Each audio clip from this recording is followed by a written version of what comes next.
have literally never been clear about who I serve and why I love coaching me some Black women, okay? So come and get ready with me as I lay this hair and I talk about how I became a career coach for Black women. So let's get into it.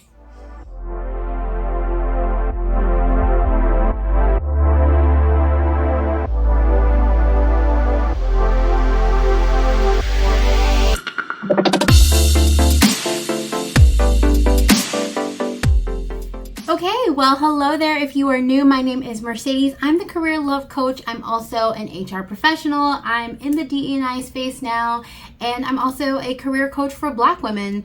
And honestly, my mission here is to really, well, a couple of things, but it is to really help Black women pursue bliss in life, but really starting that with their careers. So my goal, my biggest goal, is to really be like a thought leader for what it means to be a Black woman in America, whether that's corporate America or otherwise, just existing here in the workplace. And I also have another goal of coaching 1,000 Black women into their dream jobs where they can feel bliss at work. So what I'm going to do today is talk about how I became a career coach for Black women.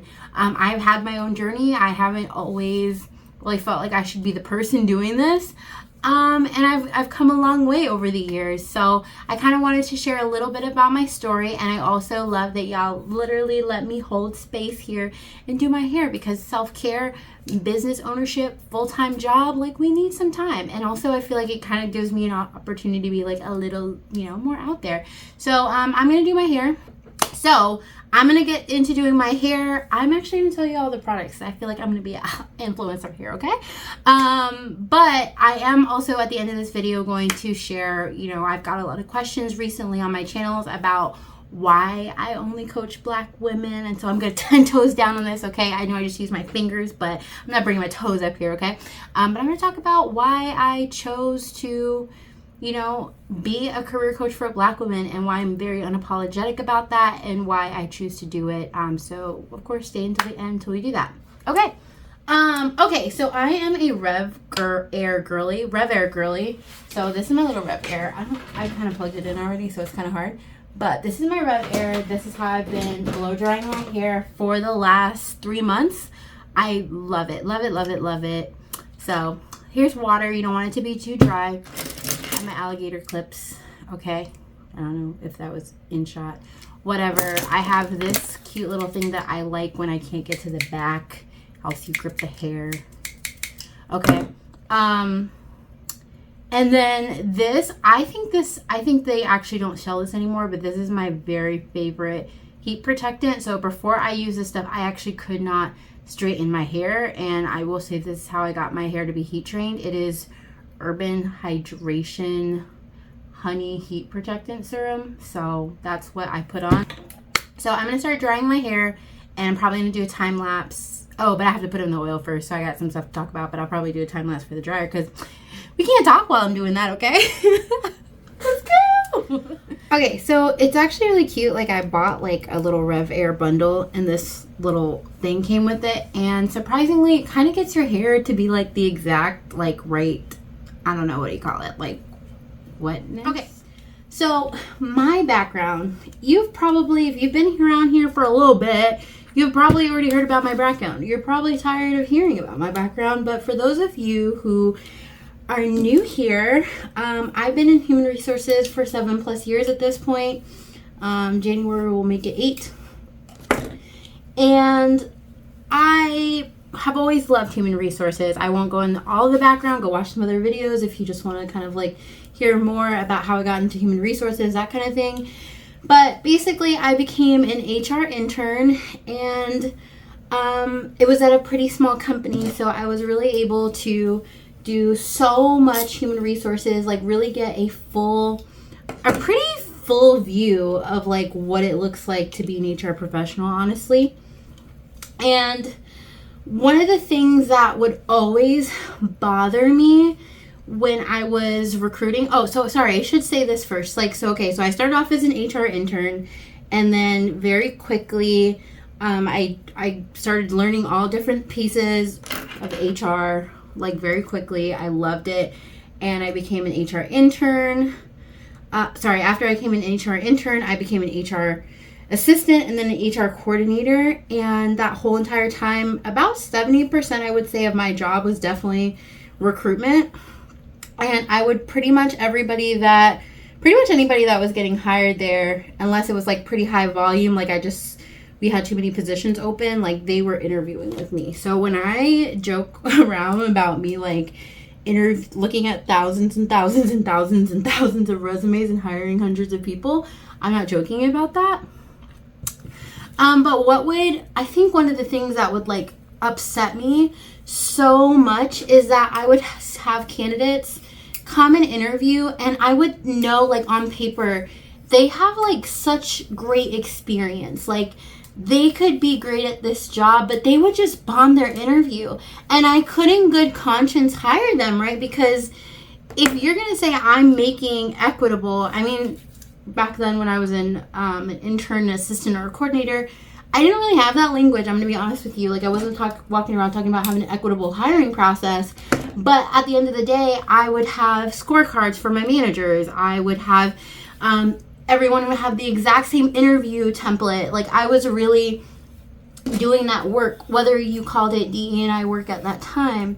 And so I would just, like, it would just make me literally so mad, especially, like, if it was a candidate of color. And so I think when I first started my business, like, I think that's why I started so broad and why I just really felt, honestly, so terrible about saying I'm going to focus in one area, obviously. Anyway, because I was like, this could be anyone in my age group that really needs help. So that's really how my business started. I wanted to help other people get a better understanding of how to show up in an interview, how to learn, how HR people think, how recruiters think, how hiring managers think, how companies think, in order to help them make better decisions, whether that's interviewing or performance reviews, networking, whatever that is that they really needed to move to the next stage in their career. Like, I wanted to help them with content and coaching to help them do that. So that's how I got my business name, HR for Millennials, right? Human resources, information, knowledge, and skills, and helping others learn how to use that skill for their career, right? And my target market was millennials, right? Wow, I've come a long way.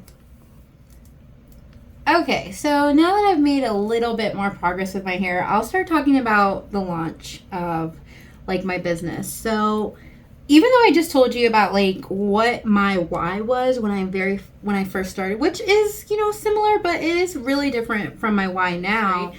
So the chronological events is that my mom actually is the reason that I'm on this journey. So my mom has owned a business, a kind of traditional, I guess you would call like a brick and mortar business in Orlando. I don't need that part back there. Okay, like a traditional brick and mortar business. It was called Professional Reimbursement. Well, it's still called Professional Reimbursement. She still runs it. But she was also wanting to do coaching. She wanted to use her gifts in a different way. And so she actually started this journey with a company called Happy Black Woman. It's a company by Rosetta Thurman. She's fabulous. If you are a Black woman who is wanting to really launch your business, she's great. My mom also does business coaching for women as well. So both of those are options. My mom does a lot of one-on-one services. And I think Happy Black Woman is a really great place if you kind of want some programs to kind of gain access to in community. But that being said, my mom started getting plugged into Rosetta Thurman's community, Happy Black Woman, and she decided she was going to go to one of the retreats, and she was like, come with me. And I was like, money! Money! No, I'm just kidding. I think that I got a discount, or did she pay for me? I don't know. But anyway, so I ended up going, and a big part of that retreat was, figuring out the life that you want to live. And I will be honest and say, a lot of my motivation for starting a business was because I think I want to have a more independent lifestyle. Like, I think one day I'm going to be a digital nomad. Don't tell my fiance. I'm definitely going to be a digital nomad. Like, I want to travel the world and see things and be able to work whenever, however I want to. And so one of those things was like a coaching business is the right way to do that. And the next logical step is to say, okay, well, what skills, what gifts do I have? She was looking at a lot of different things, and so it was inspiring me to like look at my gifts, like what do I have to offer the world to open a business? And I didn't really want to like launch a product or, again, like a brick and mortar business. I was really more thinking about being a coach. And so that kind of brought me actually back to that pain point that I was speaking of, which at the point of the pain point, like, it was not originally thought of being a business, but the more that I thought about it, I was like, yeah, I can teach the world about how to interview well, about how to network well, about like how to build a professional brand, how to create a professional development plan, because I'm on the other side of that in human resources. And so when I went to that retreat, I got super clear about, I shouldn't say super clear, it feels, I think at the time I thought I was super clear, but I wasn't clear because obviously I'm in a different place now. But yeah, like, I was like, okay, HR for millennials, I'm going to start this business, and I'm, I started putting up coaching packages and things like that. I started like with what we call lead magnets. So just like free resources that people, sign up to get on your list for. And over time, like, I was getting really frustrated because I was doing a lot of things to like try and build community and get in touch with people, people on my email list, all those other kind of things. But I was definitely not making sales at all. Like, it was bad. I think I probably went at least for a whole first year, like, in business without making any sales at all. Yeah, it was rough. Okay. And I mean, I think that's an important thing of like, if you are listening to this because you maybe want to be a career coach or you want to be in business, like, it takes time. So be nice to yourself. And you might not make a sale for a year. That's okay. I was also working full time, right? And I was also in a place where I talk about my toxic job a lot.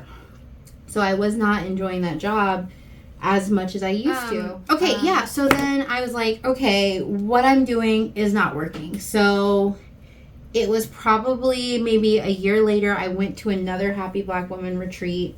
I might post a cute picture of me, like, I probably have that video of me breaking the board. Oh my gosh, I'm going to post the video of me breaking the board if I can find it. And I had this idea of launching an academy for Black professionals. And I came back from that retreat with that on my heart of like what I wanted to do. Oh, excuse me. No, it wasn't Black professionals at that point. Excuse me. It was just like an academy for millennial professionals. So I first started, my first course that I truly built out and actually made a sale with was called the Resume Roadmap. That course is still available in my community, but I don't really sell it separately anymore. It's a well done course in my opinion, but like, I wasn't really there in terms of marketing. Okay, I had to grow and I had to learn. I quickly found out like I didn't really love doing a live course launch all the time. Like, that was how you kind of have to do it. Like, if you're not actively launching your course all the time, then you're losing money in your business. And so that wasn't fun for me either. Okay, so fast forward, I'm like, okay, the course is here, whatever. I'm selling it, but like, I don't love it. Like, I'm coming up with other different products and services. And so then that's when I kind of go back to say, I said I was going to do this academy. Like, I'm going to do it. And so I learned how to launch an academy, which I called the Millennial Professionals Academy when it started. So if you are in my membership or you've been in my training system, like, you now know why a lot of that stuff says Millennial Professionals Academy, and I had to rebrand a lot of stuff.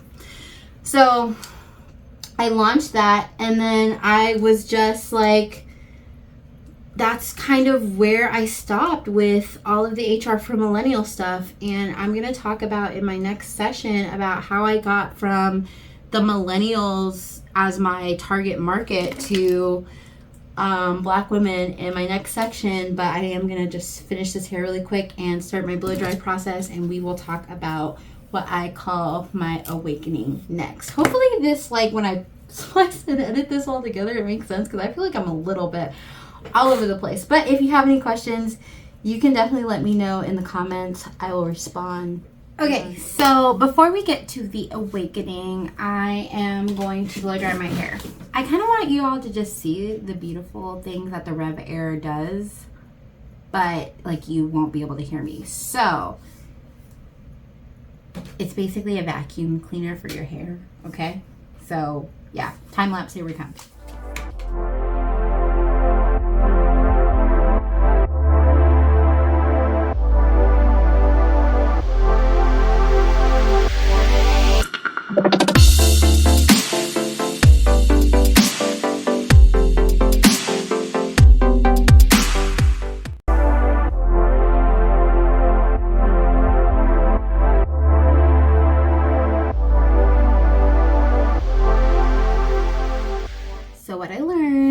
The Rev Air is that I could have been using bigger chunks this entire time, and I have trust issues because, as y'all can tell, my hair is very thick. So I was like, oh, this is gonna take, I can't do these big chunks, but like obviously I can. And I can tell y'all, like, I think this is a little bit thicker than it normally was, but I got to the front, I was like, I'm tired. And when I was in the back, my hair was a little bit too all right, okay, so let's get into this next part. So it is what I do feel like is an awakening, like, regarding my Blackness. I know that's kind of a weird thing to say because obviously I am blackity black, black. But I think we need to go back to, like, sorry if you didn't hear that. I said, but I do think we need to go back to, like, my upbringing, right? So it's interesting because I was raised by my mom, and she was a single mom for most of my life. She got married to my stepdad. My mother was born in Bermuda, immigrated here before I was born. Well, she, like, conceived me here, I guess, whatever. Anywho, so all of that happened, but I do feel, and so also my stepdad he's Kittian, he's from St. Kitts, and my father is from Eatonville, which is one of the first Black cities, essentially, in the United States, and what they call the first Black municipality. I don't really know what the difference between all of those fancy words are. I just know Black history was in my ancestry on my dad's side. So all of that being said, I didn't really learn much history about my African American history, right? Like, I consider myself Black African American or Black, but, like, you know, I'm talking about, like, children of... Did y'all hear that people are calling Black people who are like ancestors of enslaved people, Black people, are foundational African Americans, and those who were like immigrants, something else? I thought it was interesting. Anyway, so if we're going to use that wording, foundational descendants, ancestors of enslaved people. But I feel like I didn't really grow up learning a lot of my history. I feel like my parents taught me more of my history as I was older, but I can't really say that, like, I felt like I had what my friends describe as very stereotypical conversations that you had growing up being Black.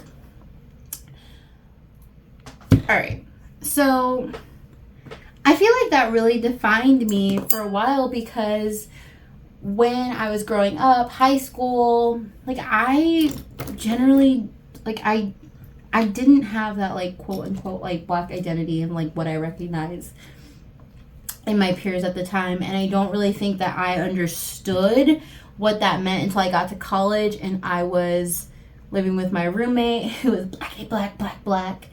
and and I joined the Black Student Union, I really did not, have that type of lens, and nobody really taught me it. So, it's an interesting dynamic to have for me.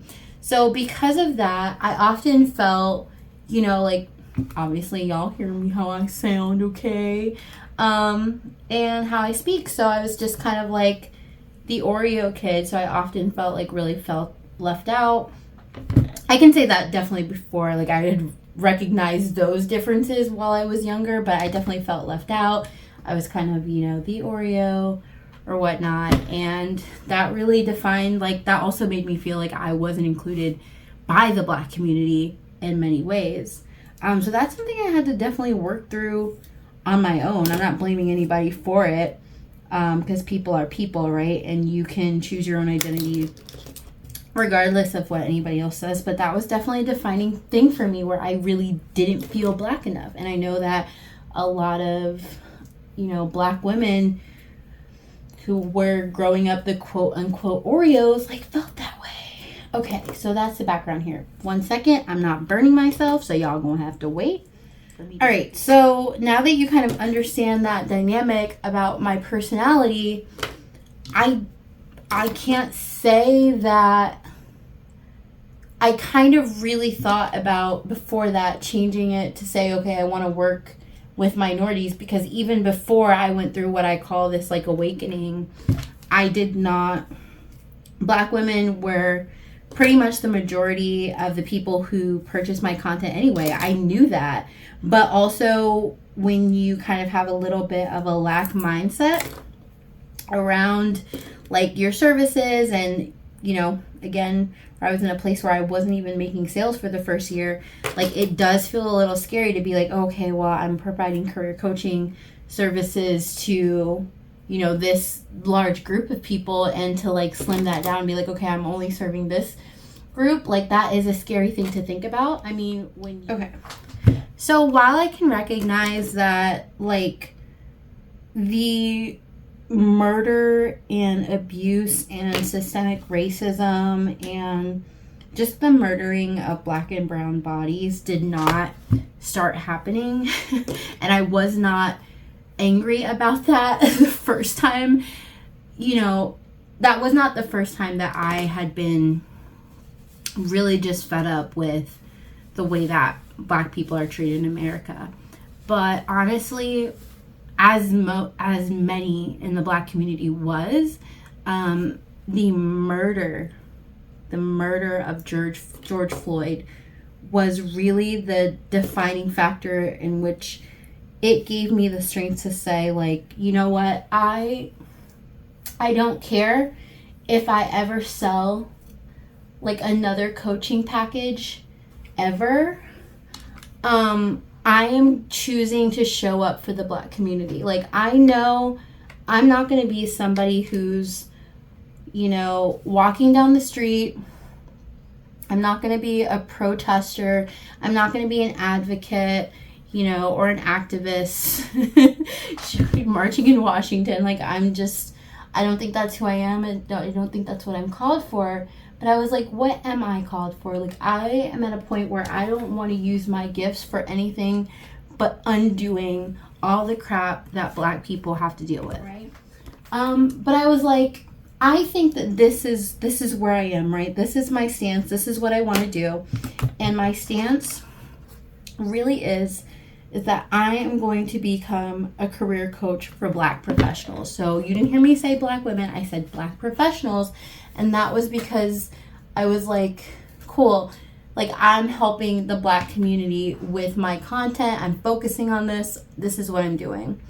And when I did that, I can say it felt good at first, because I was able to say, like, yeah, I'm more specific than I've ever been about who I'm serving and what I'm doing. And so I rebranded the Millennial Professionals Academy to the Black Professionals Academy. I rebranded all of my coaching packages, so I called it the Black Professionals Playbook. I repackaged my high level done for you executive service. I called it the, what did I call it? The Black, did I call it? what did I call it? Oh my gosh, I think I call it like the Black Elite something. I love it. I was on it. And I was like, I'm committed. This is what I'm doing. And I don't mean like saying I'm committed. This is what I'm doing in the fact that like it wasn't right, but to do that. But obviously I'm here saying I'm coaching Black women specifically now, not Black people.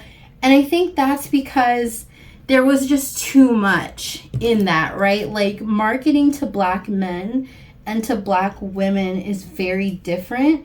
And I realized that the marketing and who I was and the way that I'm describing, you know, what I do and how I do it mostly appeals to Black women. Now, I'm not saying that I chose just to market to Black women just because, like, it's an easier market. I can't say that. Like, I feel like it's way easier probably to, like, market to men. Sorry, I can't find my clip. It's way easier to market to men by just saying, like, you know, here's how you like level up.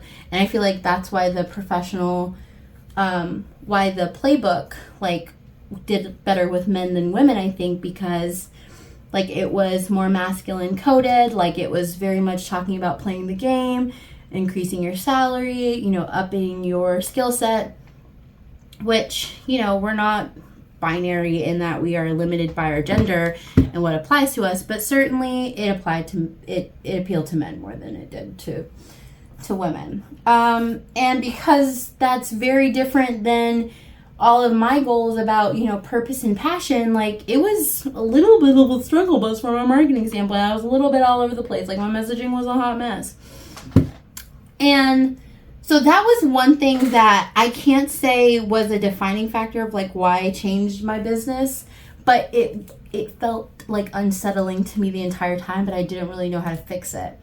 And so then when I really started getting my business off of the ground, like I can probably say like late 2020, 2021 was when I was really like seeing like the fruits of my labor in terms of like actually making more consistent sales. I don't even mean like buku sales. Like I mean like, oh, okay, I got like a couple clients.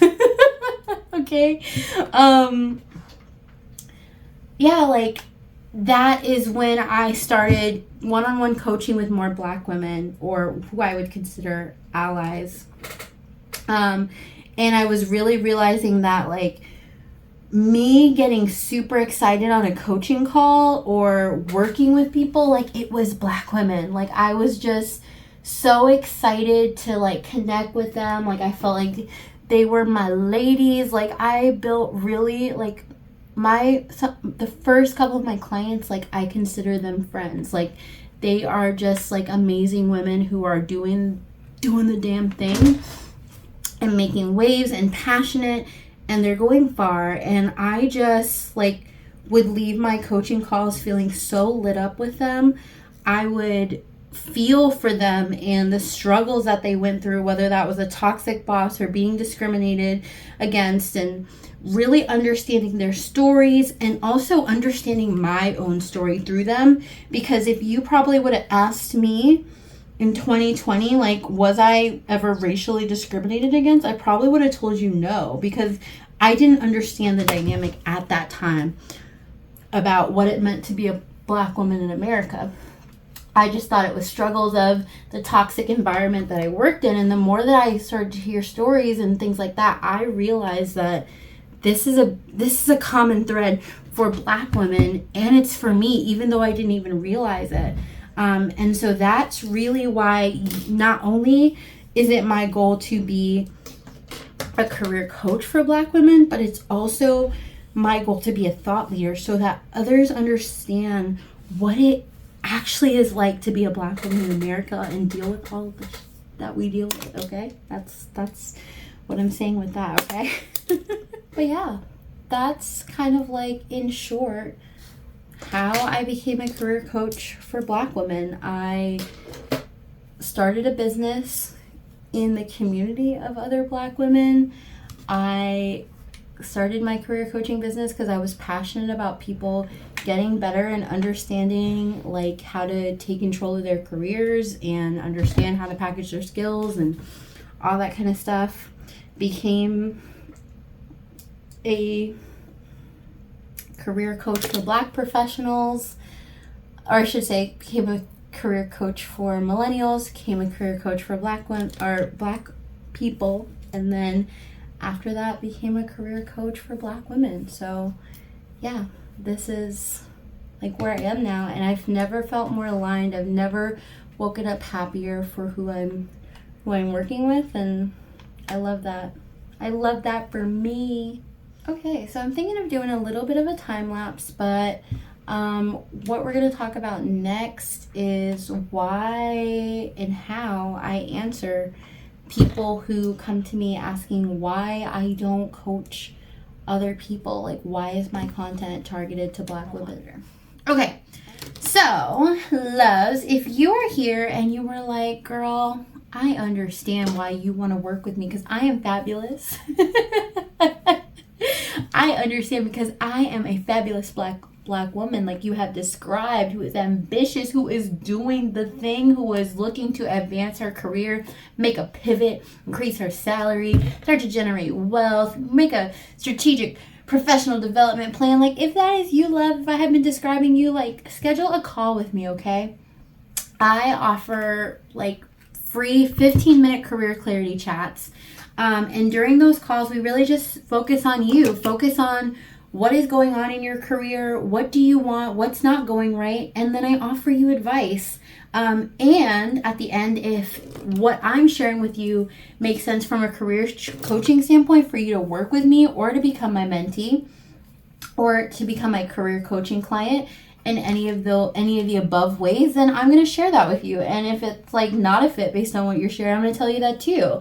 But essentially, and I'm going to get you all the way together, okay?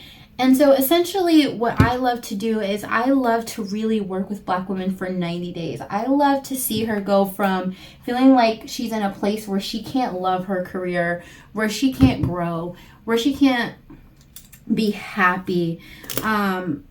I love to see that for Black women. And so that's what I do in my 90-day career coaching programs. Like, I really work with you to identify what your dreams are, identify the best career path for you, help you to research and understand what that career path is and how can you position yourself to be successful, to really package your skills in a way that's going to make sure that you get more interviews, get more offer letters, get above your asking range offers, okay, love? Like, that is absolutely what I want for you. So if you've listened to me for a little while, or even if you're new and you're like, I love this girl, I love what she does, I love what she stands for, and I want her to be my coach, I want you to be my client.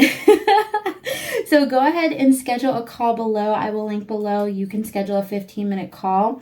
All of my packages are on my website. So if you want to kind of see what I'm offering, what my rates are, you can go look on there.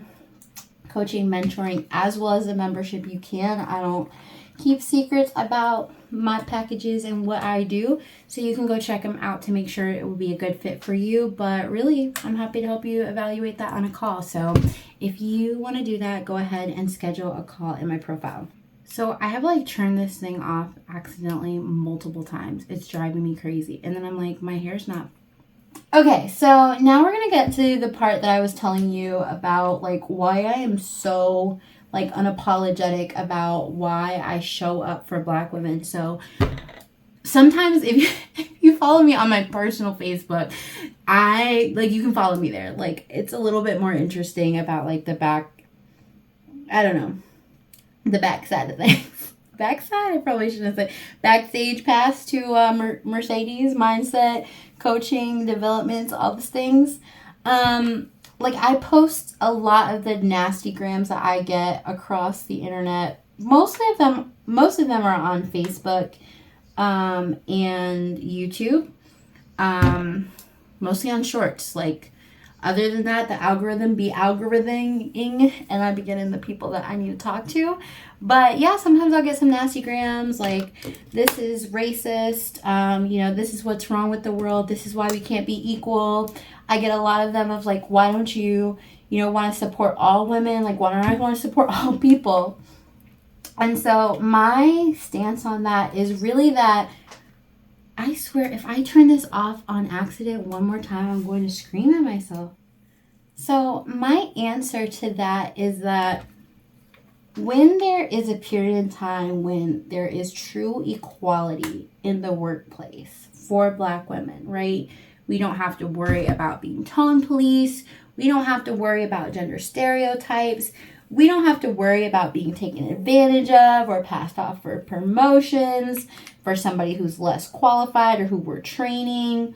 When we are in a place where we never have to account for our gender or our skin tone, that'll be the day that I will make services available, or I will create content available for everyone. I say that because honestly, if a white person or another person of color, a man, a Black man, a white man wants to enroll in my services, they can. Like, as a coach, like, I have the right to work with people who are a good fit for me. And so obviously those who are not a good fit for me and don't respect my mission and my goals, like, are not going to be people that I take on as my clients, regardless of who they are. But all of that being said, like, I am extremely unapologetic about that, in the same way that people who are not looking out for the best interests of Black women in America are unapologetic about them not wanting to see color. And so my whole thought with that is, I'm here because Black women need a space. I'm here because I just realized that the camera got totally moved.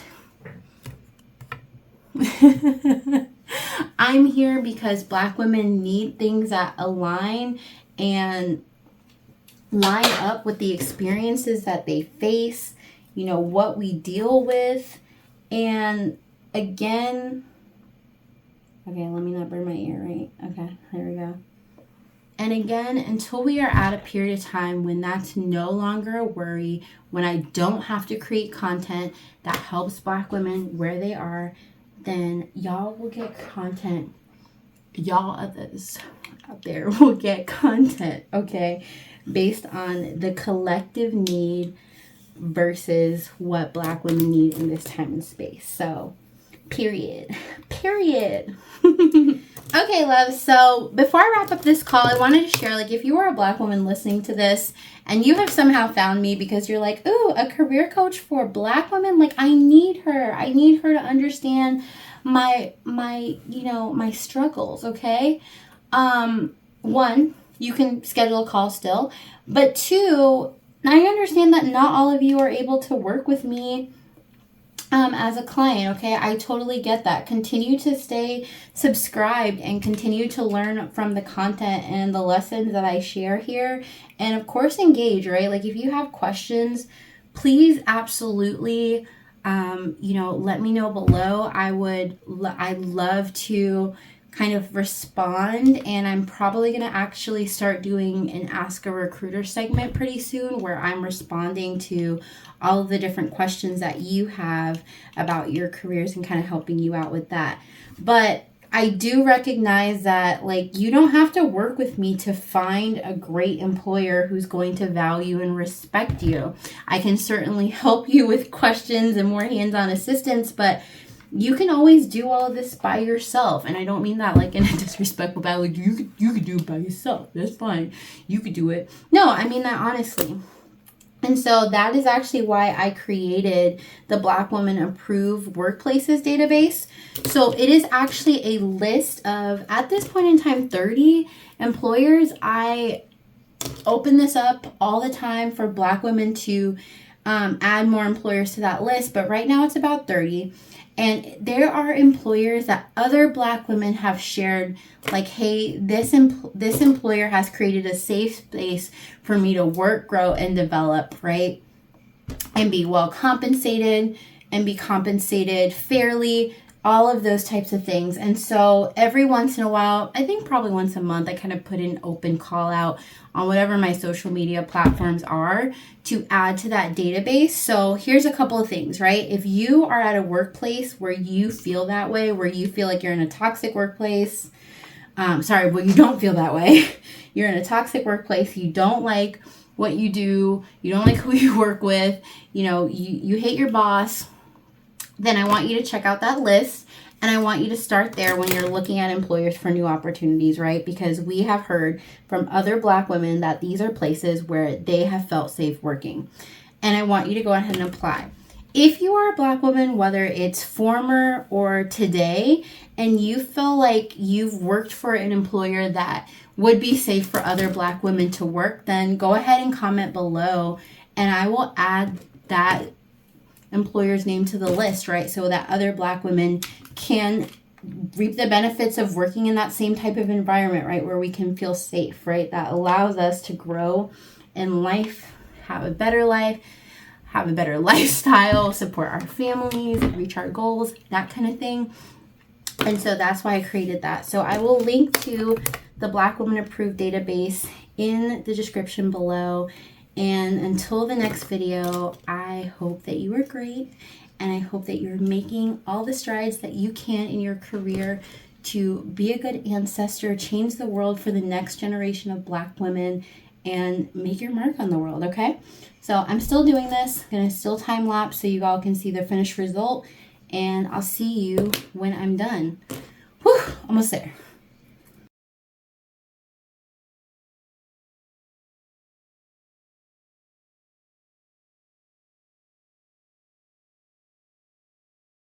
Ooh, feels so good to flat iron that very last piece. Praise Jehovah. Okay. Okay. Hopefully, this looks good on your end still, because I haven't checked the camera in a little bit. So, here it is. I finished. Yes, my hair's thick. It's thick even when bone straight. And, look, it got me a cute little... Let me not break it, right? Oh my gosh, I didn't even take the hair. 1 second.